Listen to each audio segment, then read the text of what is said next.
ಬಾಗಲಕೋಟೆ ಜಿಲ್ಲೆಯ ಜಮಖಂಡಿ ಗ್ರಾಮೀಣ ಪೊಲೀಸರ ಭರ್ಜರಿ ಕಾರ್ಯಾಚರಣೆ. 10 ಲಕ್ಷಕ್ಕೂ ಅಧಿಕ ಮೌಲ್ಯದ 10 ಬೈಕ್, 2 ಟ್ರ್ಯಾಕ್ಟರ್ ಟ್ರೇಲರ್ಗಳು ವಶಕ್ಕೆ.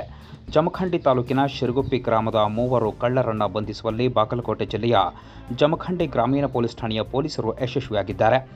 ಬಂಧಿತ ಕಳ್ಳರನ್ನು ಮಲ್ಲಿಕಾರ್ಜುನ್ ಮಂಟೂರ್, ಸದಾಶಿವ್ ಕೆಬ್ಬಾನಿ, ಹನುಮಂತ್ ನೇಸೂರ್ ಎಂದು ಗುರುತಿಸಲಾಗಿದೆ. ಮೋಟಾರ್ ಸೈಕಲ್ ವಿನಿಮಯ ಏಜೆನ್ಸಿ ಹೆಸರಿನಲ್ಲಿ ಕಳ್ಳತನ ಮಾಡಿದ್ದ ಬೈಕ್ಗಳನ್ನು ಮಾರಾಟ ಮಾಡುತ್ತಿದ್ದ ಕಳ್ಳರನ್ನು ಜಮಖಂಡಿ ಗ್ರಾಮೀಣ ಪೊಲೀಸರು ಬಂಧಿಸಿದ್ದಾರೆ. ಇನ್ನು ಬಾಗಲಕೋಟೆ ಜಿಲ್ಲೆ, ಪಕ್ಕದ ಬೆಳಗಾವಿ ಜಿಲ್ಲೆ ಹಾಗೂ ಮಹಾರಾಷ್ಟ್ರದ ಹಲವು ಗ್ರಾಮಗಳಲ್ಲಿ ಬೈಕ್ ಕಳ್ಳತನ ಮಾಡಿರುವ ಬಗ್ಗೆ ಮಾಹಿತಿ ಲಭ್ಯವಾಗಿದೆ. ಪೊಲೀಸರು ಯಶಸ್ವಿಯಾಗಿ ಕಾರ್ಯಾಚರಣೆಯನ್ನು ನೆರವೇರಿಸಿದ್ದಾರೆ.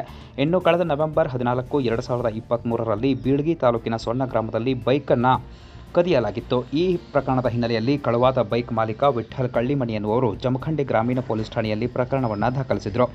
ಪ್ರಕರಣವನ್ನು ಭೇದಿಸಲು ತನಿಖೆಯನ್ನು ಗ್ರಾಮೀಣ ಪೊಲೀಸ್ ಠಾಣೆಯ ಪೊಲೀಸರು ಕೈಗೊಂಡಿದ್ದರು. ಈ ಹಿನ್ನೆಲೆಯಲ್ಲಿ ಬಾಗಲಕೋಟೆ ಜಿಲ್ಲೆಯ ಪೊಲೀಸ್ ವರಿಷ್ಠಾಧಿಕಾರಿ ಅಮರನಾಥ್ ರೆಡ್ಡಿ, ಹೆಚ್ಚುವರಿ ಜಿಲ್ಲಾ ಪೊಲೀಸ್ ವರಿಷ್ಠಾಧಿಕಾರಿ ಪ್ರಸನ್ನ ದೇಸಾಯಿ ಹಾಗೂ ಮಹಾಂತೇಶ್ ಜಿದ್ದಿ ಅವರ ಮಾರ್ಗದರ್ಶನದಲ್ಲಿ ಬಾಗಲಕೋಟೆ ಜಮಖಂಡಿಯ ಡಿವೈಎಸ್ಪಿ ಶಾಂತವೀರ್ ಅವರ ನೇತೃತ್ವದಲ್ಲಿ ಸಿಪಿಐ ಜಮಖಂಡಿ ಮಲ್ಲಪ್ಪ ಮಡ್ಡಿ ಹಾಗೂ ಪಿಎಸ್ಐ ಮಹೇಶ್ ಸಂಕ್ ಮತ್ತು ಎಚ್ಎಂ ಹೊಸ್ಮನಿ, ಪಿಎಸ್ಐ ಅಪರಾಧ ವಿಭಾಗ ಎಎಸ್ಐ ಬಿಎಸ್ ಬಿರಾದರ್ ಅವರೊಂದಿಗೆ ಸಿಬ್ಬಂದಿಯವರಾದ ಸಿಪಿ ಕುಸಾಳೆ ಮತ್ತು Kusanale, BM Jambagi, SS Meti, BS Mali, BB Vanajol, CI Pareet ಮತ್ತು SS Tuppad, BY Petulnavar, TR Keludi, SL Layannavar, VS Jadhav ಮತ್ತು ತಮದಡ್ಡಿ ಇವರನ್ನು ಒಳಗೊಂಡ ಅಪರಾಧ ಪತ್ತೆ ಮಾಡುವ ತಂಡವನ್ನು ರಚಿಸಿಕೊಂಡು ಮೇಲಾಧಿಕಾರಿಗಳ ಮಾರ್ಗದರ್ಶನದಲ್ಲಿ ಕಾರ್ಯಾಚರಣೆಯನ್ನು ನಡೆಸಲಾಯಿತು. ಕಾರ್ಯಾಚರಣೆಯ ವೇಳೆ 4,50,000 ಕಿಮ್ಮತ್ತು ಅಥವಾ ಮೌಲ್ಯದ 10 ಮೋಟಾರ್ ಸೈಕಲ್ಗಳು, ಇನ್ನು 5 ಲಕ್ಷ ರೂಪಾಯಿ ಮೌಲ್ಯದ 2 ಟ್ರ್ಯಾಕ್ಟರ್ ಟ್ರೇಲರ್ಗಳು ಸೇರಿದಂತೆ ಒಟ್ಟಾರೆ ವಿವಿಧ ಕಳ್ಳತನ ಪ್ರಕರಣಗಳಿಗೆ ಸಂಬಂಧಪಟ್ಟಂತೆ 10 ಲಕ್ಷ ಮೌಲ್ಯದ 10 ಮೋಟಾರ್ ಸೈಕಲ್ ಹಾಗೂ 2 ಟ್ರ್ಯಾಕ್ಟರ್ ಟ್ರೇಲರ್ಗಳನ್ನು ವಶಕ್ಕೆ ಪಡಿಸಿಕೊಂಡಿದ್ದಾರೆ. ಇನ್ನು ಆರೋಪಿಗಳನ್ನು ನ್ಯಾಯಾಂಗ ವಶಕ್ಕೆ ನೀಡಲಾಗಿದೆ. ಜಮಖಂಡಿ ಪೊಲೀಸರ ಯಶಸ್ವಿ ಕಾರ್ಯಾಚರಣೆಗೆ ಸಾರ್ವಜನಿಕರು ಮೆಚ್ಚುಗೆಯನ್ನು ವ್ಯಕ್ತಪಡಿಸಿದ್ದಾರೆ. ಈ ಕುರಿತು ಡಿವೈಎಸ್ಪಿ ಶಾಂತವೀರ್ ಮಾಹಿತಿ ನೀಡಿದ್ದು ಹೀಗೆ. ಜಪ್ತಿ ಮಾಡಿರ್ತಕ್ಕಂಥ ವಾಹನಗಳಲ್ಲಿ ನಮ್ಮದು ಕೊಣ್ಣೂರು ಗ್ರಾಮದ ಒಂದು ಮೋಟ್ರ್ ಬೈಕ್ ಇದೆ. ಅದನ್ನು ಹೊರತುಪಡಿಸಿದ್ರೆ ಇನ್ನು ಉಳಿದಿರ್ತಕ್ಕಂಥವೆಲ್ಲವನ್ನೂ ಸಹ ಬೇರೆ ಬೇರೆ ಕಡೆ ಆಗಿರ್ತಕ್ಕಂಥದ್ದು. ಉದಾಹರಣೆ ಮಸಗುಪ್ಪಿ, ಗುಣದಾಳ, ಕಿಲಗಾವಿ, ಕಾಗವಾಡ, ನಂದಿ, ಸುಸರ್ಗ, ಚಿಂಚಲಿ, ಜತ್ತು ತಾಲೂಕುಗಳಲ್ಲಿ ಮುಂತಾದ ಕಡೆಯಲ್ಲಿ ಕಳ್ಳತನ ಮಾಡಿರ್ತಕ್ಕಂಥ ಬೈಕ್ಗಳನ್ನು ನಾವು ಅವೆಲ್ಲನೂ ಜಪ್ತಿ ಮಾಡಿದ್ವಿ. 2 ಟ್ರಾಲಿಗಳು ಸಹ ಇವು ಬಬಲೇಶ್ವರ ಪೊಲೀಸ್ ಠಾಣಾ ವ್ಯಾಪ್ತಿಯಲ್ಲಿ ಬರ್ತಕ್ಕಂಥದ್ದಲ್ಲಿ ಕಳ್ಳತನ ಆಗಿರ್ತಕ್ಕಂಥವು, ಅವುಗಳನ್ನು ನಾವು ವಶಕ್ಕೆ ಪಡ್ಕೊಂಡಿದ್ವಿ. ಬಾಗಲಕೋಟೆ ಜಿಲ್ಲೆಯ ಘಟಪ್ರಭಾ ನದಿ ಪಾತ್ರದ ಮಾಚಕನೂರು ಗ್ರಾಮದ ಹೊಳೆ ಬಸವೇಶ್ವರ ದೇವಸ್ಥಾನ ಜಲಾವೃತವಾಗಿದೆ. ಜುಲೈ 24 ಬೆಳಗ್ಗೆ 10 ಗಂಟೆ ಬೆಳಗಾವಿ ಸೇರಿದಂತೆ ಮಹಾರಾಷ್ಟ್ರ ಭಾಗದಲ್ಲಿ ಸುರಿಯುತ್ತಿರುವ ಭಾರೀ ಪ್ರಮಾಣದ ಮಳೆಯಿಂದಾಗಿ ಘಟಪ್ರಭಾ ನದಿಗೆ 22,000 ಕ್ಯೂಸೆಕ್ ನೀರು ಹರಿದು ಬಂದಿದೆ. ಪರಿಣಾಮವಾಗಿ ಬಾಗಲಕೋಟೆ ಜಿಲ್ಲೆಯ ಮುಧೋಳ ತಾಲೂಕಿನ ಮಾಚಕನೂರು ಗ್ರಾಮದ ಐತಿಹಾಸಿಕ ಹೊಳೆ ಬಸವೇಶ್ವರ ದೇವಸ್ಥಾನದ ಆವರಣಕ್ಕೂ ಘಟಪ್ರಭೆಯ ನದಿಯ ನೀರು ನುಗ್ಗಿದೆ. ನೀರಿನ ಪ್ರಮಾಣ ಇನ್ನೂ ಹೆಚ್ಚಿದಲ್ಲಿ ದೇವಸ್ಥಾನ ಸಂಪೂರ್ಣ ಮುಳುಗಡೆ ಆಗಲಿದೆ ಎನ್ನುವ ಮಾಹಿತಿ ಲಭ್ಯವಾಗಿದೆ. ಒಟ್ಟಾರೆ ಬಾಗಲಕೋಟೆ ಜಿಲ್ಲೆಯ ಮುಧೋಳ ತಾಲೂಕಿನ ಮಾಚಕನೂರು ಗ್ರಾಮದ ಐತಿಹಾಸಿಕ ಹೊಳೆ ಬಸವೇಶ್ವರ ದೇವಸ್ಥಾನ ಸದ್ಯಕ್ಕೆ ಜಲಾವೃತವಾಗಿದೆ. 22,000 ಕ್ಯೂಸೆಕ್ ನೀರು ಹರಿದು ಬಂದ ಪರಿಣಾಮವಾಗಿ ಘಟಪ್ರಭಾ ನದಿ ಉಕ್ಕಿ ಹರಿಯಲು ಆರಂಭಿಸಿದೆ. ನದಿ ಪಾತ್ರದ ಗ್ರಾಮಸ್ಥರು ಸುರಕ್ಷಿತವಾಗಿರುವಂತೆ ಬಾಗಲಕೋಟೆ ಜಿಲ್ಲಾಡಳಿತ ಮನವಿಯನ್ನು ಮಾಡಿಕೊಂಡಿದೆ. ಒಟ್ಟಾರೆ ಘಟಪ್ರಭಾ ನದಿಯ ನೀರಿನಲ್ಲಿ ಐತಿಹಾಸಿಕ ಹೊಳೆ ಬಸವೇಶ್ವರ ದೇವಸ್ಥಾನ ಸದ್ಯಕ್ಕೆ ಜಲಾವೃತವಾಗಿದೆ. ಮಹಾರಾಷ್ಟ್ರದ ಪಶ್ಚಿಮ ಘಟ್ಟಗಳಲ್ಲಿ ಸುರಿಯುತ್ತಿರುವ ಭಾರೀ ಪ್ರಮಾಣದ ಮಳೆಯಿಂದಾಗಿ ಬಾಗಲಕೋಟೆ ಜಿಲ್ಲೆಯ ಕೃಷ್ಣಾ ನದಿಗೆ ಅಪಾರ ಪ್ರಮಾಣದ ನೀರು ಹರಿದು ಬರುತ್ತಿರುವುದರಿಂದ ಮುತ್ತೂರು ಮತ್ತು ತುಬಚಿ ನಡುಗಡ್ಡೆಗಳಿಗೆ ಉಪವಿಭಾಗಾಧಿಕಾರಿ ಶ್ವೇತಾ ಬೀಡಿಕರ್ ಅವರು ಭೇಟಿ ನೀಡಿ ಪರಿಶೀಲಿಸಿದ್ದಾರೆ. ಜುಲೈ 24 ಬೆಳಗ್ಗೆ 10 ಗಂಟೆ 30 ನಿಮಿಷ ಬಾಗಲಕೋಟೆ ಜಿಲ್ಲೆಯ ಜಮಖಂಡಿಯ ಉಪವಿಭಾಗಾಧಿಕಾರಿ ಶ್ವೇತಾ ಬೀಡಿಕರ್, ತಹಶೀಲ್ದಾರ್ ಸದಾಶಿವ್ ಮುಕ್ಕೋಜಿ ಅವರು ತುಬಚಿ ಮತ್ತು ಮುತ್ತೂರು ನಡುಗಡ್ಡೆ ಸೇರಿದಂತೆ ವಿವಿಧ ಪ್ರದೇಶಗಳಿಗೆ ಭೇಟಿ ನೀಡಿ ಪರಿಶೀಲನೆ ನಡೆಸಿದರು. ಮುನ್ನೆಚ್ಚರಿಕೆ ಕ್ರಮವಾಗಿ ಸ್ಥಳಾಂತರಗೊಳ್ಳುವಂತೆ ಸ್ಥಳೀಯ ಗ್ರಾಮಸ್ಥರಿಗೆ ಅವರು ಮನವಿಯನ್ನು ಮಾಡಿಕೊಂಡರು. ಇನ್ನು ದಿನೇ ದಿನೇ ಕೃಷ್ಣಾ ನದಿಯ ಒಳಹರಿವಿನಲ್ಲಿ ಹೆಚ್ಚಾಗ್ತಾ ಇರುವುದರಿಂದ ಕೃಷ್ಣಾ ನದಿ ಪಾತ್ರದಲ್ಲಿ ಪ್ರವಾಹದ ಭೀತಿ ಎದುರಾಗುತ್ತಿದೆ. ಹೀಗಾಗಿ ಬಾಗಲಕೋಟೆ ಜಿಲ್ಲೆಯ ಜಮಖಂಡಿ ತಾಲೂಕಿನ ತುಬಚಿ ಮತ್ತು ಮುತ್ತೂರು ನಡುಗಡ್ಡೆ ಪ್ರದೇಶಕ್ಕೆ ಅವರು ಭೇಟಿ ನೀಡಿ ಪರಿಶೀಲಿಸಿದ್ದಾರೆ. ಇನ್ನು ನದಿಯಲ್ಲಿ ನೀರಿನ ಪ್ರಮಾಣ ಹೆಚ್ಚುತ್ತಾ ಇರುವುದರಿಂದ ನದಿಗೆ ಯಾರೂ ಇಳಿಯದಂತೆ ಗ್ರಾಮಸ್ಥರಲ್ಲಿ ಉಪವಿಭಾಗಾಧಿಕಾರಿ ಶ್ವೇತಾ ಬೀಡಿಕರ್ ಅವರು ಮನವಿಯನ್ನು ಮಾಡಿದ್ದಾರೆ.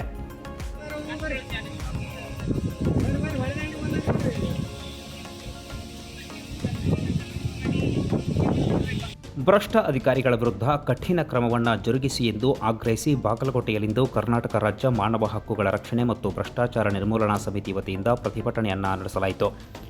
ಜುಲೈ 24 ಬೆಳಗ್ಗೆ 11 ಗಂಟೆ ಬಾಗಲಕೋಟೆಯ ನವನಗರದ ಜಿಲ್ಲಾಡಳಿತ ಭವನದ ಮುಂದೆ ಪ್ರತಿಭಟನೆಯನ್ನು ನಡೆಸಿದ ಪ್ರತಿಭಟನಾಕಾರರು ಬಾಗಲಕೋಟೆ ಜಿಲ್ಲೆಯ ಬಾದಾಮಿ ಭಾಗದಲ್ಲಿ ಅಧಿಕಾರಿಗಳು ಹಾಗೂ ಮರಳು ಪಾಯಿಂಟ್ ದಂಧೆಕೋರರು ಸಂಘಟನೆಯವರ ಮೇಲೆ ಹಲ್ಲೆಯನ್ನು ಮಾಡುತ್ತಿದ್ದಾರೆ ಎಂದು ಈ ಸಂದರ್ಭದಲ್ಲಿ ಕರ್ನಾಟಕ ರಾಜ್ಯ ಮಾನವ ಹಕ್ಕುಗಳ ರಕ್ಷಣೆ ಮತ್ತು ಭ್ರಷ್ಟಾಚಾರ ನಿರ್ಮೂಲನಾ ಸಮಿತಿಯ ಮುಖಂಡರು ಆರೋಪಿಸಿದ್ದಾರೆ.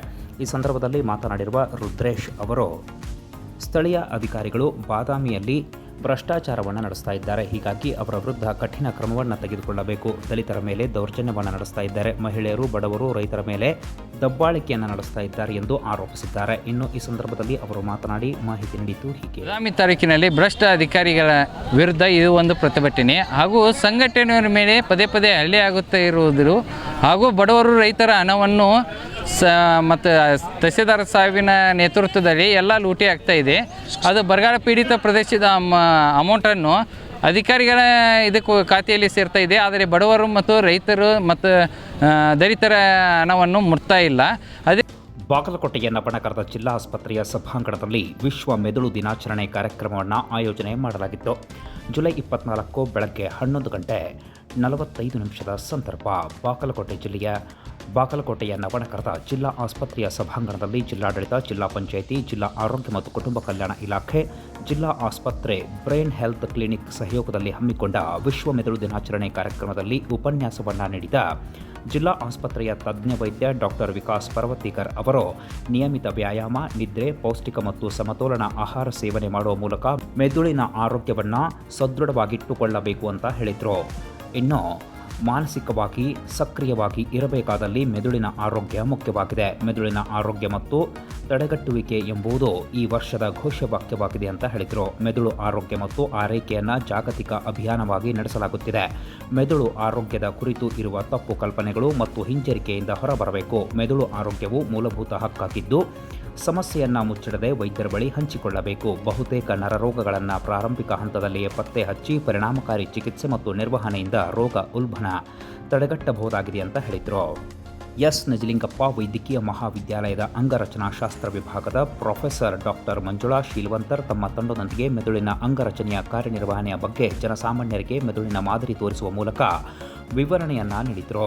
ಪ್ರಾರಂಭದಲ್ಲಿ ಜಿಲ್ಲಾ ಆಸ್ಪತ್ರೆಯ ಡಾಕ್ಟರ್ ಯರಗಾವಿ ಕಾರ್ಯಕ್ರಮಕ್ಕೆ ಚಾಲನೆ ನೀಡಿದರು. ಕಾರ್ಯಕ್ರಮದಲ್ಲಿ ಜಿಲ್ಲಾ ಸಮೀಕ್ಷಣಾಧಿಕಾರಿ ಡಾಕ್ಟರ್ ಕರಿಯನ್ನವರ್, ಕಾರ್ಯಕ್ರಮ ಜಿಲ್ಲಾ ಸಂಯೋಜಕ ಬಸವರಾಜ್ ಹೂಗಾರ್ ಸೇರಿದಂತೆ ಕರ್ನಾಟಕ ಮೆದುಳು ಆರೋಗ್ಯದ ಉಪಕ್ರಮದ ಎಲ್ಲ ಸಿಬ್ಬಂದಿಗಳು ಉಪಸ್ಥಿತರಿದ್ದರು. ಪ್ರವಾಹ ಎದುರಾದಲ್ಲಿ ಶಾಲಾ ಕಾಲೇಜುಗಳಿಗೆ ರಜೆ ಘೋಷಿಸಲು ಬಾಗಲಕೋಟೆ ಜಿಲ್ಲಾಧಿಕಾರಿ ಜಾನಕಿ ಕೆಎಂ ಪ್ರಕಟಣೆಯಲ್ಲಿ ಸೂಚಿಸಿದ್ದಾರೆ. ಜುಲೈ 24 ಮಧ್ಯಾಹ್ನ 12 ಗಂಟೆ ಪ್ರಸ್ತುತ ಬಾಗಲಕೋಟೆ ಜಿಲ್ಲೆಯಲ್ಲಿ ಹರಿಯುತ್ತಿರುವ ಕೃಷ್ಣಾ, ಮಲಪ್ರಭಾ ಹಾಗೂ ಘಟಪ್ರಭಾ ನದಿಗಳ ಜಲಾನಯನ ಪ್ರದೇಶಗಳಲ್ಲಿ ಅಪಾರ ಪ್ರಮಾಣದಲ್ಲಿ ಮಳೆಯಾಗುತ್ತಿರುವ ಹಿನ್ನೆಲೆಯಲ್ಲಿ ಎಲ್ಲ ನದಿಗಳು ತುಂಬಿ ಹರಿತಾ ಇದ್ದು, ಇದೇ ಪರಿಸ್ಥಿತಿ ಮುಂದುವರೆದಲ್ಲಿ ಪ್ರವಾಹ ಪೀಡಿತ ಪ್ರದೇಶಗಳಲ್ಲಿ ಬರುವಂತಹ ಶಾಲಾ ಕಾಲೇಜುಗಳ ವಿದ್ಯಾರ್ಥಿಗಳ ಹಿತದೃಷ್ಟಿಯಿಂದ ಅತಿ ಮಳೆ ಹಾಗೂ ಪ್ರವಾಹ ಪರಿಸ್ಥಿತಿ ಕುರಿತು ಸ್ಥಳೀಯ ಸ್ಥಿತಿಗತಿ ಆಧರಿಸಿ ಅವಶ್ಯಕತೆಗೆ ಅನುಗುಣವಾಗಿ ಶಾಲಾ ಕಾಲೇಜುಗಳಿಗೆ ರಜೆ ಘೋಷಿಸುವಂತೆ ಸಂಬಂಧಿಸಿದ ಬಾಗಲಕೋಟೆ ಜಿಲ್ಲೆಯ ಎಲ್ಲ ತಾಲೂಕುಗಳ ಸ್ಥಳೀಯ ಕ್ಷೇತ್ರ ಶಿಕ್ಷಣಾಧಿಕಾರಿಗಳಿಗೆ ಬಾಗಲಕೋಟೆ ಜಿಲ್ಲಾಧಿಕಾರಿ ಜಾನಕಿ ಕೆಎಂ ಅವರು ಸೂಚಿಸಿದ್ದಾರೆ. ಈ ಕುರಿತು ಬಾಗಲಕೋಟೆಯ ನವನಗರದ ವಾರ್ತಾ ಇಲಾಖೆ ಪ್ರಕಟಣೆಯಲ್ಲಿ ತಿಳಿಸಿದೆ.